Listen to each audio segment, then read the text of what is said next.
આપણે ई कार्यक्रम में समय समय पर विदेश का ख्याति प्राप्त डॉक्टर आता रहा है।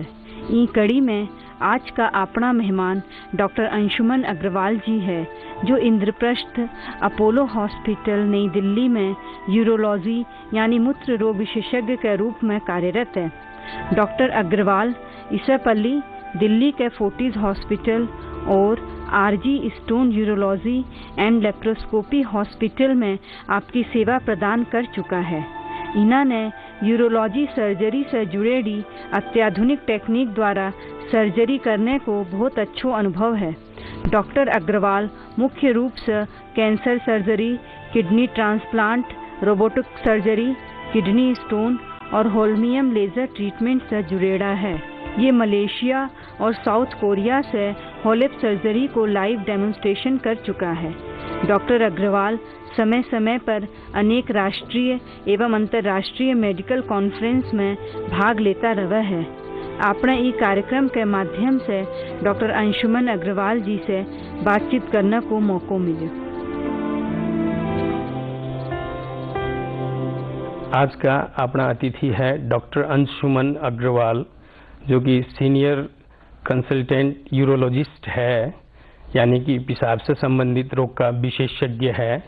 आज आप यहाँ से जानने की कोशिश करांगा कि आपने पेशाब से संबंधित रोग की हुए है और इन सब से कहीं बचो जा सके है, और ये अगर लाग जावे है तो इनको के उपाय हो सके है। आओ डॉक्टर साहब को स्वागत करा कार्यक्रम में।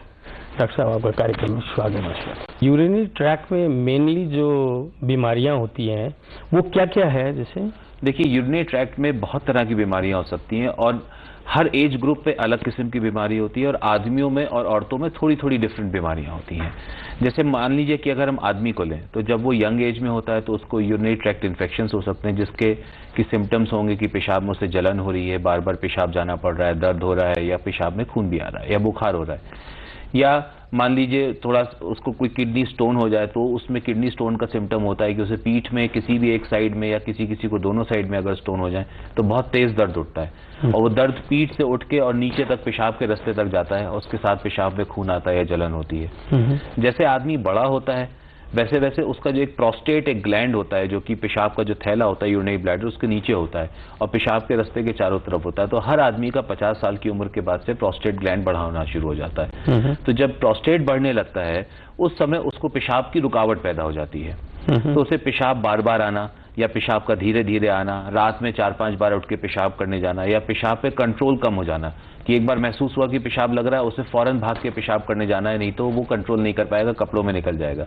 कभी कभी उसमें पेशाब में खून भी आता है, या प्रोस्टेट की वजह से इन्फेक्शन हो सकता है। इसी तरह से लेडीज में जो बाकी इन्फेक्शंस की बीमारी है वो तो सेम उनके लक्षण होंगे, पत्थरों के लक्षण सेम होंगे।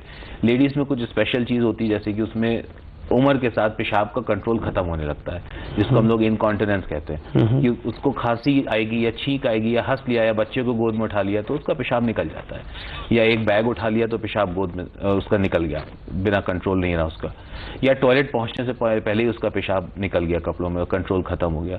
तो इस तरह से बहुत सारे बच्चों में कुछ बीमारियां होती हैं जो पैदाइशी बीमारी होती है, जिसमें किडनी में कुछ ऑब्स्ट्रक्शन हो सकता है, या मान लीजिए किडनी में यूरिन का फ्लो ऊपर से नीचे की तरफ है, किसी में नीचे से ऊपर की तरफ भी फ्लो उल्टा फ्लो होने लगता है पेशाब करते वक्त, जिसको हम लोग रिफ्लक्स कहते हैं टेक्निकल भाषा में। तो इस तरह से बहुत सारी सैकड़ों बीमारियां हैं जो कि यूरिनरी सिस्टम को अफेक्ट कर सकती हैं। किसी भी यूरिनरी सिस्टम के ऑर्गन में, जैसे कि किडनी हो, यूरेटर हो, ब्लैडर हो, प्रोस्टेट हो, किसी भी ऑर्गन में कैंसर हो सकता है, जिसका कि कोई भी लक्षण ना हो, ऐसा भी हो सकता है। आपने जो एक अभी बताया कि जैसे लेडीज में जो पेशाब की लीकेज की जो प्रॉब्लम है, ये चीज आम रूप से देखी गई है, तो इसका ये क्योरेबल है कि नहीं? ये चीज ये बिल्कुल क्योरेबल है, लेकिन सबसे बड़ा जो हिंड्रेंस है, जैसे हम लोग कहते हैं, सबसे बड़ा जो रोड़ा है रास्ते का, वो ये है कि लेडीज इन सब प्रॉब्लम्स के चलते उसको बताती नहीं, किसी को शेयर नहीं करती। वो आपस में शेयर करती हैं कुछ लेडीज से, वो कहती हैं अरे ये तो मुझे भी है, तो मुझे भी है, तो मुझे भी है, तो सब समझती हैं कि ये नॉर्मल पार्ट ऑफ एजिंग है, या नॉर्मली सभी लेडीज के साथ ऐसा होता है, जबकि ये गलत सोचना है। और ये बहुत ही सोशल प्रॉब्लम है। इस बीमारी ये जिसको भी हो जाती है तो फिर वो घर से बाहर निकलना छोड़ देती हैं, वो घर में अपने आप को सीमित कर लेती हैं, घर के दायरे में, और उनकी सोशल लाइफ खत्म हो जाती है। तो इसलिए इस बीमारी के बारे में वो सही डॉक्टर से राय नहीं ले पाती, उस तक पहुंच नहीं पाती। नहीं तो 90% ऑफ केसेस में इस बीमारी को क्योर किया जा सकता है। ये किस एज तक की क्योरेबल है? ये किसी भी एज में क्योरेबल है। ओके। ये किसी भी एज में क्योरेबल है, और सबसे अच्छी बात ये कि इसके लिए कोई बहुत बड़ा ऑपरेशन करना नहीं पड़ता है। कई बार तो दवाओं से क्योर की जा सकती है ये। कई बार इसमें छोटे से हम इंजेक्शंस लगा देते हैं यूरिनरी ब्लैडर में, उससे क्योर की जा सकती है। कई बार हम एक छोटा सा प्लास्टिक का टेप लगा देते हैं पेशाब के रास्ते के नीचे, उसको सपोर्ट करने के लिए, उससे क्योर की जा सकती है। तो इन तीन बहुत ही सिंपल साधारण टेक्निक से इस प्रॉब्लम को क्योर किया जा सकता है। तो आप ये कहना चाहते हो जो लेडीज में जो पेशाब की लीकेज की जो प्रॉब्लम है, मैंने जनरली ये देखा है कि लोग गायनोलॉजिस्ट के पास जाते हैं उसको लेकर के, तो आपके हिसाब से आना चाहिए यूरोलॉजिस्ट के पास? जी बिल्कुल आना चाहिए यूरोलॉजिस्ट के पास। हालांकि कभी कभी गायनोकोलॉजिस्ट का भी रोल उसमें हो सकता है कि मान लीजिए उसको कोई प्रोलैप्स की प्रॉब्लम है, उसकी बच्चेदानी नीचे आती है या पेशाब का थैला नीचे आता है, तो उसमें गायनोकोलॉजिस्ट और यूरोलॉजिस्ट दोनों का ही रोल आ जाता है फिर उसमें। तो ये तो हुई जैसे बीमारी हो जाने के बाद की बात, तो इसको रोकने का भी कोई रास्ता है, उपाय है? देखिए लेडीज में बहुत देखा गया है कि अगर किसी को मल्टीपल चाइल्ड बर्थ्स हो जाए, तो कई सारे बच्चे हो गए, या सारे बच्चे नॉर्मल डिलीवरी के से हो रहे हैं, या नॉर्मल डिलीवरी होते समय कोई चोट लग जाए, मतलब यूरिनरी पैसेज में चोट हो जाए, या बच्चेदानी के रास्ते में कोई चोट हो जाए कि वो नर्सिंग होम टाइम से नहीं पहुंच पाया, कोई डॉक्टर अवेलेबल नहीं है डिलीवरी कराने के लिए, किसी दाई ने कराया जो कि ट्रेन नहीं है, तो ये बहुत बड़ा कारण होता है, ये नीचे के हिस्से में वीकनेस पैदा हो जाना। दूसरा, आप अगर रेगुलर व्यायाम नहीं करते हैं, कसरत नहीं करते हैं, तो उससे भी जो पेल्विक फ्लोर मसल है, जो नीचे की जो मसल्स हैं, वो सब वीक हो जाती हैं। तो अगर रेगुलर एक्सरसाइज करते रखें, वेट पे कंट्रोल करें। हमारे यहाँ लेडीज का सिगरेट पीना इतना बड़ी प्रॉब्लम नहीं है, लेकिन फिर भी आजकल तारीख में बढ़ता जा रहा है। अल्कोहल, सिगरेट, व्यायाम, ये सब चीजें जो है ये नॉर्मल लाइफस्टाइल चेंजेस हैं जो कि अगर लोग फॉलो करते हैं तो इससे ये सारी प्रॉब्लम्स कम हो जाती है। वेट एक बहुत अहम कारण है यूरिनरी प्रॉब्लम होने का। अच्छा डॉक्टर साहब, एक छोटा सा ब्रेक लेते हैं, उसके बाद फिर आगे बात करेंगे। दर्शक वृंद, एक छोटा सा ब्रेक ले, वहाँ हिमालय टेलीविजन देखता रहिए। ब्रेक के बाद आप सब लोगों को फिर से स्वागत है कार्यक्रम में। आप बातचीत कर रहा था डॉक्टर अंशुमन अग्रवाल से, आओ बातचीत ना आगे फिर बढ़ावा। अच्छा डॉक्टर साहब, ये मेल पेशेंट्स में ये प्रोस्टेट का भी जो प्रॉब्लम है वो आम रूप से देखा जाता है, और थोड़ी देर पहले आपने बताया था कि जैसे पेशाब रुक जाना, लेडीज में लीकेज की प्रॉब्लम है तो उनमें रुक जाना, तो ये चीज के कारण जो प्रॉब्लम्स आती है मेल में वो क्या क्या हो सकती है? प्रोस्टेट जो है 50 साल की उम्र के बाद सबका बढ़ना शुरू होता है, और ये देखा गया, जो स्टैटिस्टिक्स कहती हैं कि 100 में से 50% लोगों को प्रोस्टेट का ऑपरेशन कराना पड़ सकता है, और बाकी जो परसेंटेज है उनको दवाइयों से फायदा हो सकता है, लेकिन दवा इसकी लाइफ लॉन्ग लेनी पड़ती है। तो लक्षण तो जैसे मैंने आपको बताया प्रोस्टेट प्रॉब्लम के क्या लक्षण हो सकते हैं। अब इसका जो ट्रीटमेंट है उसको सबसे पहले तो इवैल्यूएशन में कैंसर भी बहुत कॉमनली होता है, उसका कोई लक्षण नहीं होता है, जो नॉर्मल प्रोस्टेट के लक्षण होते हैं वही कैंसर के लक्षण होते हैं। तो इसका एक बहुत सिंपल से ब्लड टेस्ट होता है जिसको हम PSA कहते हैं, या डॉक्टर जो होता है वो टट्टी के रास्ते के अंदर उंगली डाल के इसको चेकअप करता है प्रोस्टेट को कि उसका फील कैसा है। अल्ट्रासाउंड से टेस्ट होता है उसका, उससे हमको पता चलता है कि प्रोस्टेट कितना बढ़ा हुआ है और उसका किस तरह से इलाज करना चाहिए। तो आजकल इसका इलाज जो है, जो लेटेस्ट टेक्निक पूरे दुनिया में है, वो है लेजर विधि से इसका इलाज करना। यूरिनरी प्रॉब्लम से बचने के लिए किस फ्रीक्वेंसी में आदमी को अपने चेकअप कराते रहने चाहिए? साल में एक बार चेकअप हो जाए तो ये बहुत है। किडनी स्टोन भी आम बात हो गई है, तो उसका ऑपरेशन क्या बिना चीरे के अब होने लगा है? जी, किडनी स्टोन की ट्रीट करने की बहुत सारी विधियां हैं।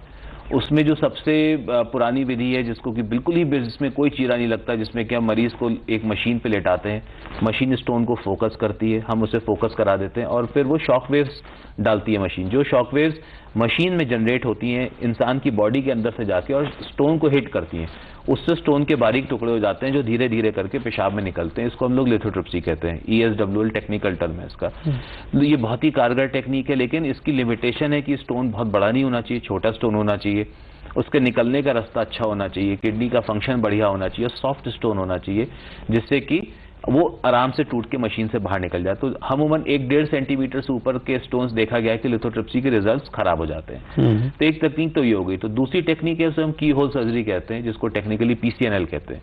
उसमें हम 1 सेंटीमीटर से छोटा होल बनाते हैं, करीब 5-6 मिलीमीटर या 7 मिलीमीटर का एक होल बैक में बनाते हैं, और वो होल हम डायरेक्टली किडनी में ड्रिल कर देते हैं। और फिर उसमें हम अपना टेलीस्कोप डालते हैं अंदर और स्टोन को लेजर से तोड़ के स्टोन को बाहर निकाल देते हैं। इससे इस विधि का ये फायदा है कि इससे एक ही बार में सारा पत्थर क्लियर हो जाता है। हालांकि इसके लिए आपको पेशेंट को एनेस्थीसिया देना पड़ता है, हॉस्पिटल में 2-3 दिन भर्ती रखना पड़ता है। और भी हमारे पास टेक्निक है जिसमें हमारे पास स्पेशल दूरबीन है जिसको फ्लेक्सिबल यूरेट्रोस्कोप कहते हैं, और उसके द्वारा हम पेशेंट के पेशाब के रास्ते से अंदर घुस जाते हैं किडनी के अंदर, और वहां पे जाके हम लेजर से स्टोन्स को तोड़ देते हैं। तो हर टेक्निक का अपना इंडिकेशन है, स्टोन साइज के ऊपर, पेशेंट की बनावट के ऊपर, इन्फेक्शन पेशेंट को है कि नहीं है, उसकी किडनी फंक्शन कैसा है। तो हमें एक स्टोन को, एक पेशेंट को, सब चीजों को मिला के देखना पड़ता है कि इसके लिए कौन सी टेक्निक जो है सबसे ज्यादा इसके लिए इफेक्टिव रहेगी। यूरिनरी डिजीजेज जो है वो एक आम आदमी को कैसे पता चलता है कि उसको पता चल सकता है कि उसको अपने आप में कोई यूरिनरी प्रॉब्लम आ गई है?